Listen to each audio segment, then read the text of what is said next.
अपना भाव लेकर आते हैं कि श्री सद्गुरुदेव भगवान से हमें वो कृपा मिले जो किसी और को ना मिली हो। सबके मन में भाव जरूर आता है, सब वो प्रेम की अभिलाषा लेकर आते हैं सत्संग के माहौल में कि गुरु महाराज जी की और संतों की ओर से हमें वो प्रेम मिले। सबके मन में भाव होता है। ऐसे ही प्रेम मीरा ने भी करा था, वो भी प्रभु के नाम में मगन थी। एक दिन मीरा के मन में ये प्रश्न उठा कि प्रेम होता क्या है, क्या परिभाषा है उस प्रेम की जिसके लिए हम अपना घर बार भी छोड़ देते हैं, आगे अपने माँ बाप भी छोड़ देते हैं। क्या है उस प्रेम का रस में, ये पता तो करे ना, जिससे करे वही बता दे तो बहुत अच्छी बात है। रात का समय, एकांत का समय था। मैं बैठी ध्यान में, अपना ध्यान लगा के बैठी। इतना रोई कृष्ण भगवान को प्रकट होना ही पड़ा। महापुरुषों ने कहा है जब भगत रोता है अपने गुरु की याद में, अपने इष्ट की याद में, अपने आराध्य की याद में, तो एक मोती भी सस्ता होता है उस आंसू के आगे।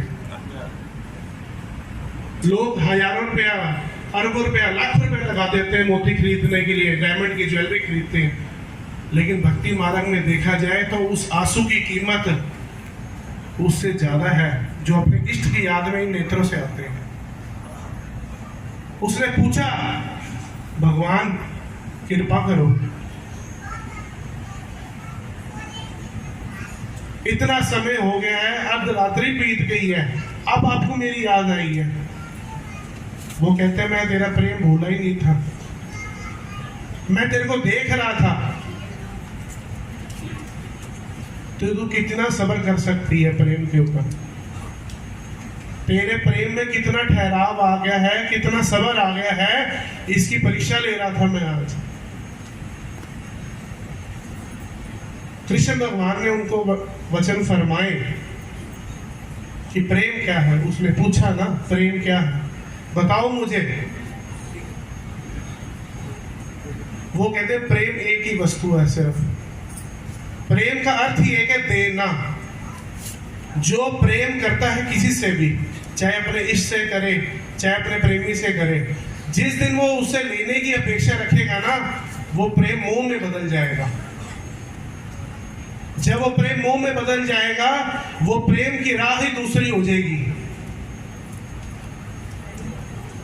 चाहे आप किसी मनुष्य से प्रेम कर रहे हो, चाहे अपने इष्ट से प्रेम कर रहे हो, प्रेम की परिभाषा एक ही थी, उन्होंने बताई कि प्रेम में सिर्फ देना ही होता है।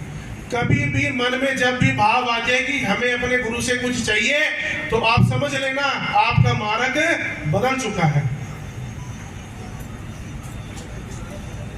हम हर मुसीबत में फंसते हैं, कर्म योनि है ना, मृत्यु लोक में जी रहे हैं हम, कलयुग है ये। हम हर परिस्थिति में फंसते हैं। श्री सद्गुरुदेव भगवान खुद फंसाते हैं। वो देखते हैं कि ये इस काबिल है मेरी कृपा का, क्या ये वो पात्र बन चुका है कि उस पात्र में मेरी कृपा का ठहराव आ गया हो, ठहर जाए वो कृपा।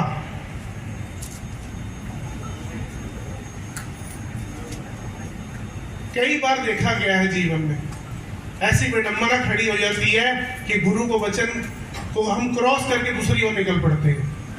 आती है ना, चाहे छोटे पल के लिए आए, लेकिन आएगी जरूर। लेकिन जो उस घड़ी में भी ठहराव ले जाए, वो ही सत्य प्रेम है। वो ही प्रेम की परिभाषा है। जो छोटे कष्ट हो चाहे बड़ा कष्ट हो, अपने गुरु की आज्ञा का वचन का पालन करके ठहराव करके बैठा है, नहीं मेरे सद्गुरुदेव भगवान के वचन है, यहां टिक के बैठना है मैंने। श्री नंगली निवासी भगवान जी का सत्संग चल रहा था। श्री सार शब्दानंद महाराज जी की सेवा लगी थी बाहर गेट पर। महाराज जी के मन में भी आया था कि मुझे तो श्री सद्गुरुदेव भगवान ने धूप में खड़ा कर दिया है और बाकी मेरे गुरु भाई भी अंदर बैठे, मुझे भी कोई छाया वाली सेवा मिल जाती तो आनंद आ जाता सेवा में। तो श्री गुरु महाराज जी ने बुला लिया था अंदर से, आवाज मार के।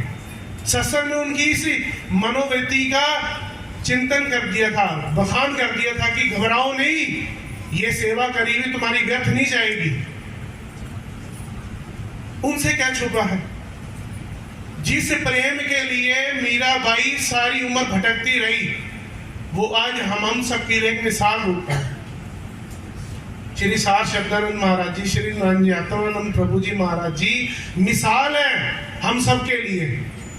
कहते हैं श्री स्वामी नित्यानंद महाराज जी जब सत्संग करते थे तो उनकी आंखों से नेत्र अश्रुधारा बंद नहीं होती थी।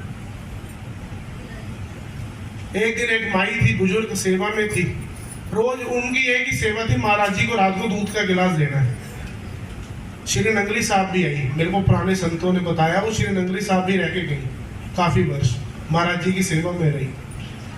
वो माता ने एक दिन एकांत में पूछा कि आप अपने गुरु की याद में इतना क्यों रोते हो? मान रहे कि हमने उनके दर्शन नहीं करे, लेकिन ये क्या है इतना प्रेम? वो कहते प्रेम एक अथाह सागर है।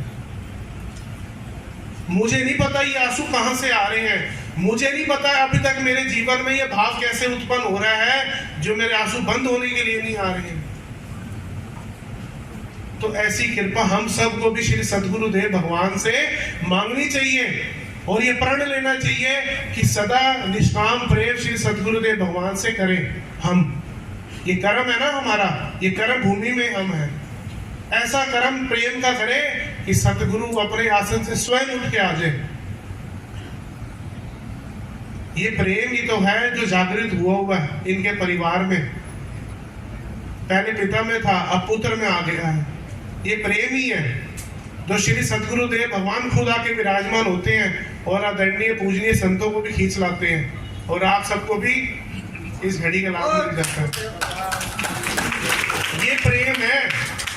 देखो प्रेम की डोर दूसरी पीढ़ी तक आ गई है, टूटी नहीं है। यही सच्चा प्रेम है। यही उदाहरण है हम सबके जीवन के लिए कि प्रेम की परिभाषा कितनी दूर तक जाती है। एक धन्ना जट भी तो था ना, उसको मात्र पत्थर दिया था कथावाचक ने। उन्होंने कहा था पुत्र तुम अभी बहुत छोटे हो, कृष्ण भगवान की मूर्ति की सेवा नहीं कर पाओगे, अभी तीनों टाइम भोग है, विश्राम है, स्नान है, हर चीज का ध्यान रखना होता है जैसे एक छोटे बालक का रखना होता है। तुम अभी इतना नहीं कर पाओगे, तुम उन्हें एक छोटा सा पत्थर दिए, जाओ इसकी पूजा करो। वो भी यमुना जट से वो भी शुरू हो गया, पढ़ता करता था, भोग रखता था, भोग वहीं से तो प्रभु स्वीकार करते थे। ये प्रेम है। अगर हम श्री गुरु महाराज जी हम पे इतनी कृपा कर दे, वो प्रेम हम पे बरसा दे, वो प्रेम की ज्योति हमारे अंदर जगा दे जो सदा ही सदा हमें उनके चरणों से लगाए रखे। इतनी ही मनोभावना जीवन में रखनी चाहिए।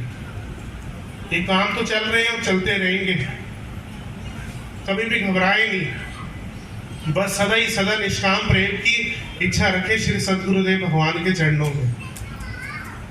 इसी के साथ में अपनी वाणी को विराम देते हैं। बोलो जयकारा बोल मेरे श्री गुरु महाराज की जय।